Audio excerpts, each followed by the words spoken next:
Shalom and welcome to Jerusalem Studio. Iranian President Hassan Rohani was once again sworn into office after receiving the approval of the Islamic Republic's supreme leader, Ayatollah Ali Khamenei, embarking on his second term as the country's political leader. To discuss what this means for Iran and the war-stricken Middle East, I'm joined here in the studio by Dr. Elisheva Machlis, who is a lecturer on Middle Eastern Studies and Iranian Studies at Tel Aviv University and the Truman Institute at Hebrew University in Jerusalem. Welcome. I'd like also to welcome our TV7 analyst, Mr. Amir Oren, and Professor Efraim, who is a senior researcher at the Institute for National Security Studies. Welcome. Mr. Oren, give us a broader understanding of what this actually, or the significance of this second term for the re-elected president of Iran. Many people, of course, vied for this job, which Rouhani won, but there is no reason to envy him because he's acting under various pressures and constraints. You mentioned the supreme leader who is providing providence over him, but of course he has a very watchful eye. He has the conservatives, the Republican guards. He wants to improve relations with the West, but he doesn't see any results yet from the nuclear deal. And what we saw earlier this week when he presented his cabinet was that he tried to have some continuity, for instance, keeping Foreign Minister Zarif, but we don't yet know whether he will be able to break the vicious circle in which the foreign relations and national security policies of Iran cause others to oppose it, and then the opponents within Iran say that Rouhani has failed, and then, of course, it goes deeper and deeper, and if he is bold enough and he has enough of a response from regional forces in the Middle East, he may succeed. It is too early to tell. Dr. Machlis, President Rouhani won on the ticket of opening Iran to the world. Of course, another angle was to provide more jobs to the Iranian public, which is not in the best economic conditions at this moment, but he does seek to open Iran, as Mr. Oren said, also to the West, something that Washington doesn't want to see due to its various violations, also in the aspect of the ballistic missiles, which threatens various countries, specifically also the United States, but also continues to exert its influence on various countries in the region, whether it's the conflict in Yemen, in Syria, Iraq, and so on. Do you believe that the various moves that he is about to undertake, especially that he does have some kind of keen interest from the European Union, as we saw Federica Mogherini, the EU foreign policy chief, attend the inauguration of the president. Do you believe that this alliance or emerging alliance may bring about some kind of change for the Iranian president? Well, we have to remember that if you look at the factional politics in Iran, so Rouhani is part of the pragmatist faction. He's not reformist, and any change that he would like to bring about is in a very slow and gradual pace. He doesn't want to anger any of the principalists in Iran and the reformists as well. So if we look at what he did in his first tenure, we see that he has some changes, some very significant changes, particularly in the economic domain, and I believe that he'll continue, particularly in the economic domain. I don't believe that we'll see very big changes in foreign policy, but also not in opening up the cultural space. Professor Kam, how do you perceive this? I would say Rouhani was elected by a very impressive majority for the second term. And one could expect that this huge majority could give him more power than before to do what he wants to do. And he cannot do what he wants to do. He, in his foreign policy, wants, I think, at least two things which are not happening. One, better relationship with the United States. And from the very beginning, Khamenei told him, even before he was elected and after he was elected again, that he's not going to change the basis of a relationship with the United States. He said dialogue with the United States is only limited to one thing, the sanctions and the nuclear issue, not any other regional issues. So this is one thing. Secondly, I believe that Rouhani is not happy with what's happening in Syria, with the Iranian intervention in Syria. It doesn't happen. He's not happy about that. But nobody's asking him. They are led by the radical wing of the regime, by the Revolutionary Guards, with the approval of Khamenei, and I think he's not doing what he would like to do in this regard. Mr. Oren, pertaining to the EU foreign policy chief attending the inaugurational ceremony, including other dignitaries, do you believe this to be a significant statement? It's a symbolism because, first of all, we are not sure whether there is a European Union. And if there is a European Union, is Britain in or out as policy is being developed? We have a problem seeing Europe reacting to what President Trump has been doing. So Mogherini, of course, is well-meaning, but she doesn't have any real power behind her. And also, if you mention Europe, we have the French model of a presidency where the president takes care of foreign affairs and national security, while the government does domestic and economics. In Iran, it's basically the other way around.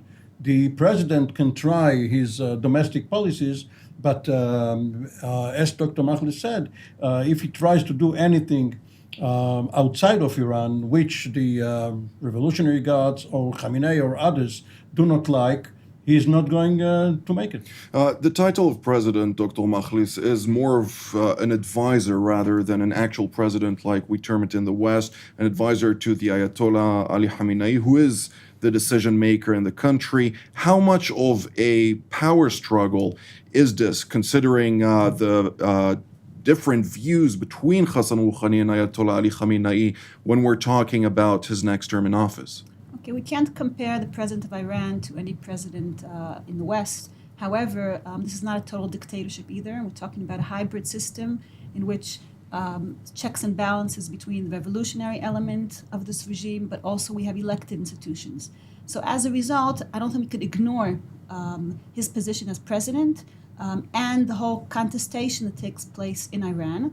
But still, all the elected institutions are subordinated to the revolutionary institution. As a result, I think he has a role, and I also think that Khamenei will be very careful, on one hand, to criticize him, but not to totally challenge him, because that undermines the legitimacy of the Islamic Republic that needs the legitimacy of the people. It needs the elections and it needs the people to support. As a result, if we look at what happened during his first tenure as president, we see there was a lot of criticism coming from Khamenei, particularly dealing with cultural issues, but also the economy. But still, together with that criticism, he also allows him to have some level of autonomy, at least in running his own government. Professor Khan? I think the main struggle which takes place today in Iran is, to some extent, between Rouhani and those who support him and the Revolutionary Guards. And I think it happens for 2 or 3 reasons. One reason is because he won. He won the elections while the candidate of the radical wing failed significantly. And they understand very much that he's popular. Secondly, because he wants to change the policy, the strategy of Iran. He is unable until now, but he wants to do it, and they don't want to let him do it. And third, even before the elections campaign, he supported the removal of the Revolutionary Guards from the economic sphere, in which they are playing a major role. He said the Iranian economy cannot go forward while the Revolutionary Guards are controlling a large part of the economy. And for them, it is a matter of life or death, because it's part of their existence. And they regard him at least as a threat, if not as an enemy. And therefore, the struggle between them is much more intensive than ever before. Mr. Oren, the West and the media in general depicts Hassan Rouhani as a more pragmatic, a more liberal to a certain extent with regard to the way of dealing with them. He's not really part of the institution as they might claim. Nevertheless, he is part of the institution, and he is perceived in Iran as one of the potential or possible replacements for Khamenei or other senior figures in the regime. How do you see this paradox, actually, where on the one hand, yes, he is trying to open himself to the West, but on the other hand, he's also allowing various aspects of his responsibilities to be dictated by the more extreme elements within that country? Perhaps rather than a paradox, it's proof of Einstein's general theory of relativity. Everything is relative. Of course, relative to the Israeli leadership, he is not so much of a Zionist, but relative to Khamenei and to Qasem Soleimani of the Revolutionary Guards, he is, as was said here, a pragmatist. Not a moderate, but a pragmatist. And he has to toe a fine line, but there is also the problem of alternative views of the nuclear deal. In the West, the nuclear deal was supposed to be part of a general moderation of Iranian policy, not the ultimate deal after which everything else stops, but at least one step in the right direction. In Iran, they don't see it that way. They think, okay, fine, there's the nuclear deal. We haven't agreed to anything regarding ballistic missiles or our policy in Syria or our help to Hezbollah. And only this week they renewed or re-improved their relationship with Hamas. There was a Hamas delegation which met with Iranian officials and promised to renew the old relationship. So for them, it stands to reason that while the nuclear deal is being implemented and that they did not reap the benefits from it yet, according to their views, other than that, they are free to roam the Middle East and do whatever they want. Dr. Machlis, touching base on the JCPOA, or the nuclear agreement as we all know it, the moment it was signed in July of 2015, the foreign minister of Iran, Mohammad Javad Zarif, went on a Middle East tour where he met with Lebanon's leader, with the Syrian regime, with the different players in the region, emphasizing his will and interest, or the interest of the Islamic Republic of Iran, to further and bolster their involvement in the region and implement a more strained and aggressive policy, if we put this in context, toward their actions in the Middle East, to really put a footprint of Tehran in the various, whether it's conflicts or other deals pertaining to the region. How much of a change is there to be expected now that he was reelected in such a bombastic way? Okay. If we look at his position within factional politics in Iran, so there are differences between the different factions in regards to internal policy, in regards to foreign policy, but there's also some elements that there's a very clear agreement between all factions in Iran. And one of the strong elements is the significance of nationalism for Iran, the significance of Iran as a nation state and a powerful nation state in the region.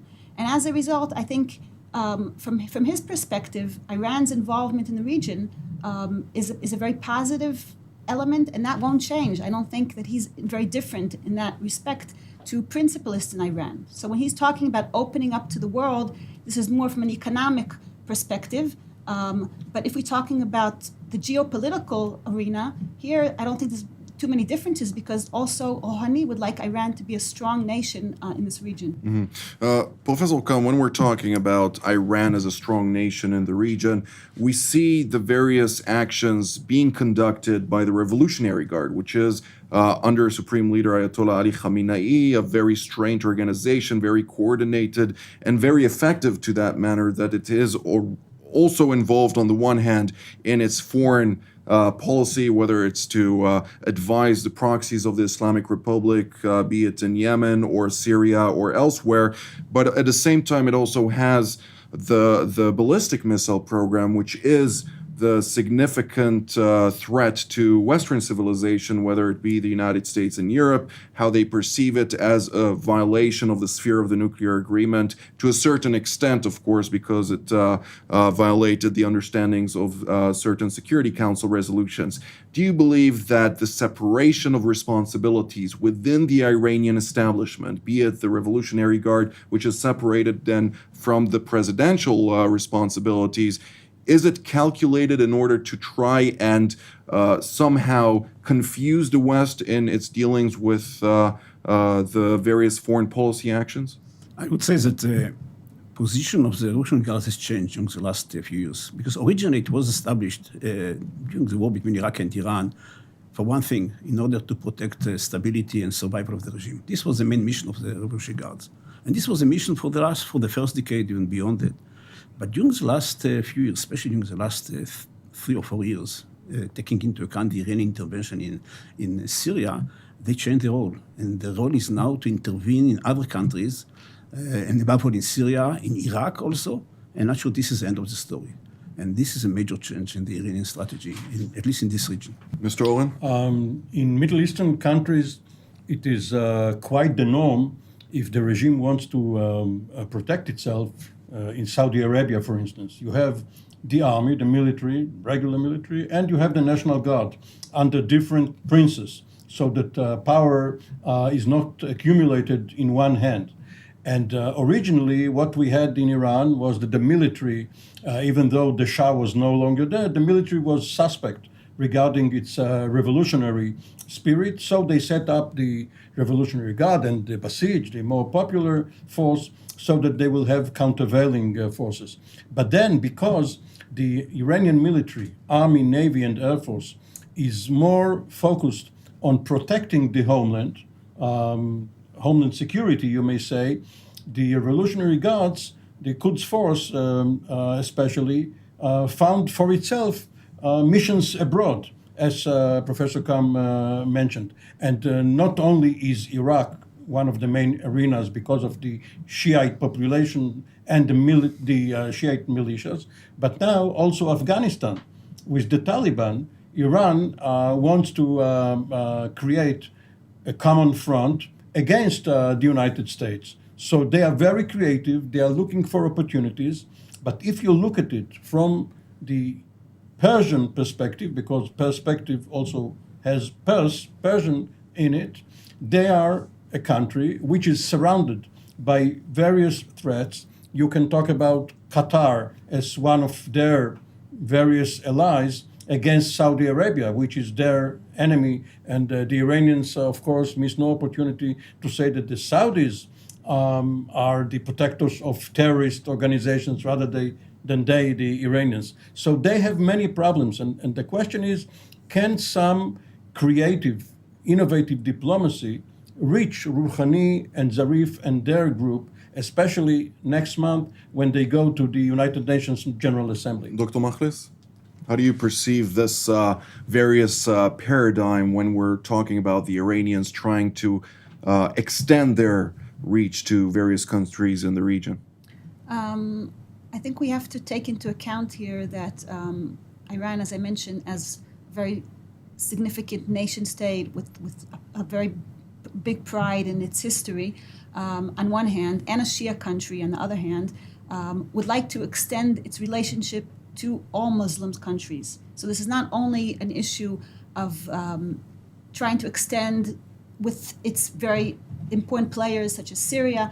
I think Iran would like to have bigger control and have better connections actually with other countries in the region, including the Gulf. Now we hear a lot about the conflict between Iran and Saudi Arabia, but from the Iranian perspective, it would like to improve its relationship with the Arab world as well, not only with its main strategic allies such as Syria and others. When we're talking about the shift of the focus, when we're focusing more on the Revolutionary Guard and the equation of the Iranian establishment, as Professor Kam also stated, they were established also in a sense to build up some kind of mechanism that they understood following the Iraq-Iran war, and they were able to really integrate different policies in order to make sure that the regime would stay in power. Do you believe that the ballistic missile program that they currently have is perceived by the Iranians as a defensive mechanism rather than an offensive one? And does this actually reflect on the way the Revolutionary Guard are perceived in public opinion in Iran? Well, from an Iranian perspective, if you talk about the ballistic missiles, if you talk about the nuclear development, this is all part of deterrence. So the way, at least, this is the rhetoric that's coming out of Iran. The idea is not offensive, and Iran does not want wars with its neighbors or wars in the region. But the way Iran presents this is part of Iran's legitimate right to develop both nuclear weapons, but also other elements in security. So again, what is really behind this? I don't know, but it's very important for Iran to present itself as having legitimacy to develop any arm of its security apparatus. Professor Kam? I believe the Iranians, because I think that the ballistic missile program started sometime during the 80s, during the war between Iraq and Iran, was aimed mainly for defense and deterrence. And the Iranians needed, because when the war between Iraq and Iran started in the year of 1980, Iran had no ballistic missiles at all, while Iraq did have a large arsenal at that. And during the war, Iran gathered from here and from there a small arsenal of missiles, which was not enough for it. Today, they have a huge program for ballistic missiles. It's the largest one in the Middle East. And they are trying, in the first place, they are saying it's for defense. But you know, the difference between, or distance between defense and offense with regard to ballistic missiles is rather short. It might be for deterrence, but sometime in the future they can use it for other means as well.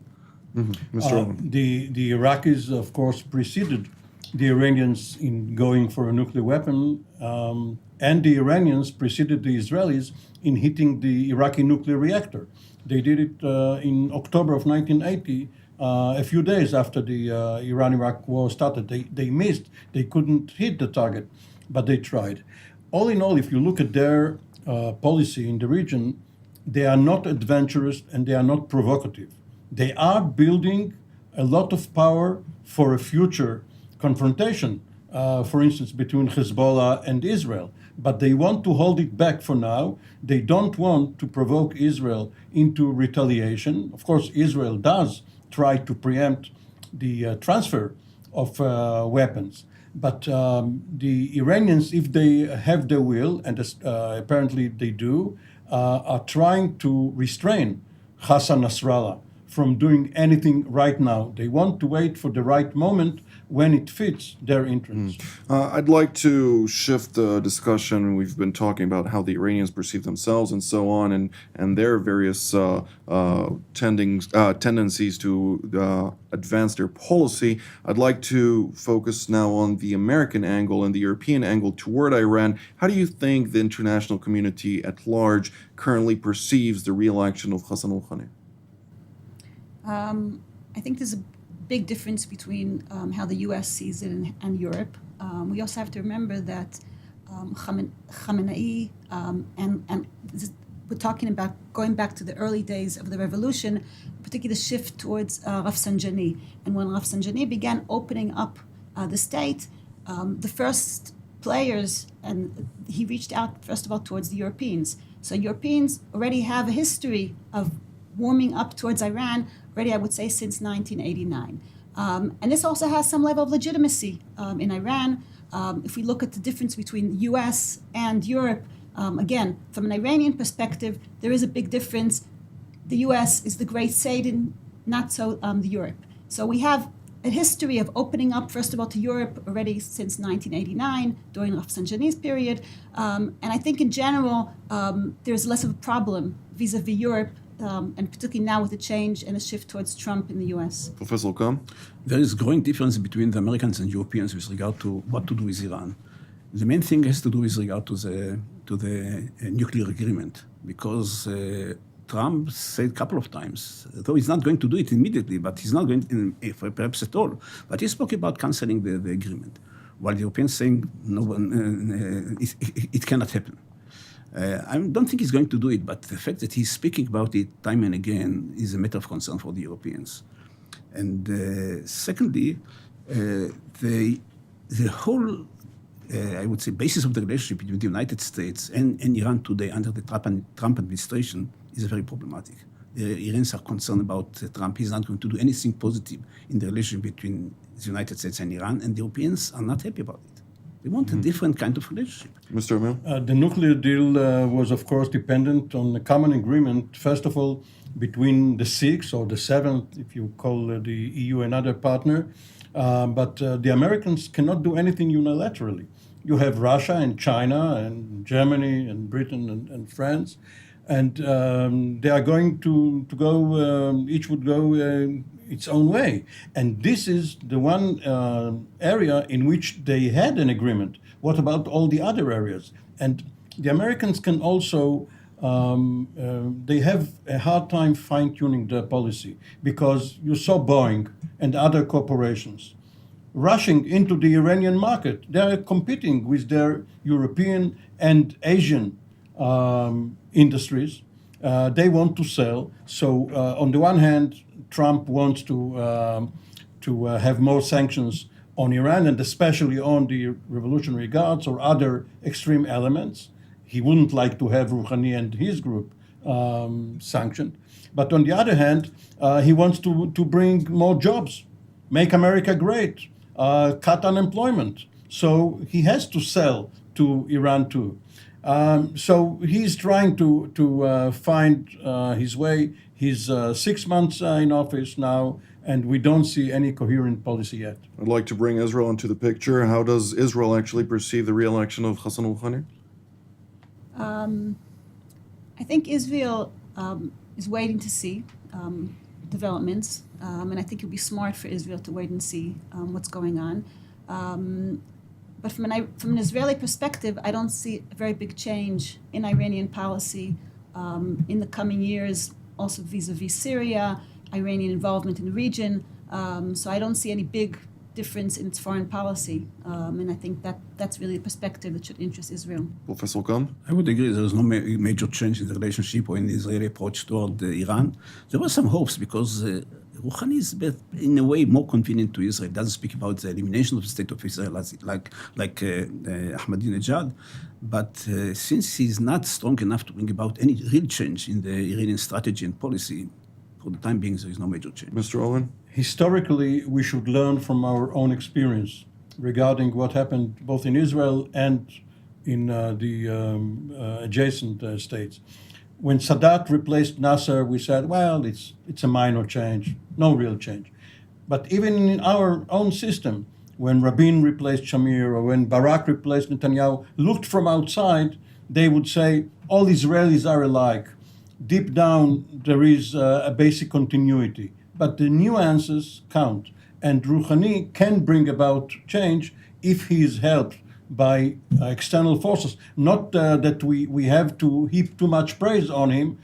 We could bury him with praise. We don't want it because domestically it will hurt him. But we can look at him optimistically and perhaps help him along. Well, this is all the time, unfortunately, no. So we're actually at the end of the program, so I'd like to thank you, Professor Efraim Kam, Dr. Elisheva Machlis, and Mr. Amir Oren for coming here today. And I'd like to thank our viewers as well, and we will see you next time.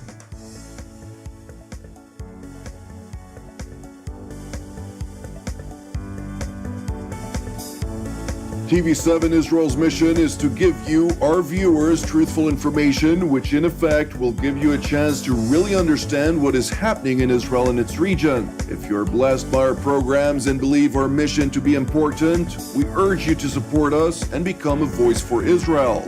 You can support us by going to our website at tv7israelnews.com. This program was made possible through your donations.